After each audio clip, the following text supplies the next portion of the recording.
Hi guys! Assalamualaikum warahmatullahi taala wabarakatuh. It's me again. Update ko lang kayo guys. Ang aga dito. Wala pang alas 5 umuwi na kami.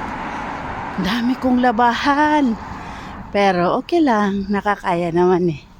Kailangan eh. Kasi kung walang labahan, wala din kami sasahurin, di ba guys? Ganun lang yun. Pero busy talaga. Bukas, magpapaking na naman ako.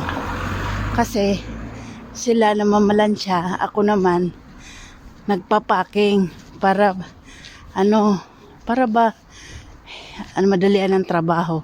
Kasi sa akin kasi pag nakasalang na yung labahan, hinahayaan ko na lang doon 1 oras yun. Pag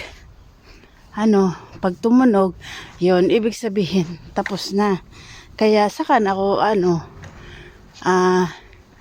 kikilos, pero sila pag nagpahinga ako sila magpapahinga din ako syempre no, di hamak maraming trabaho ko kaysa sa kanila kasi sila nagpaplantsa lang.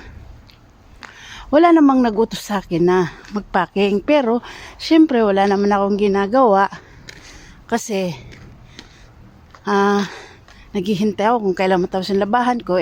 Habang naghihintay di nagpapaking, di ba, para less ang trabaho. Ciao!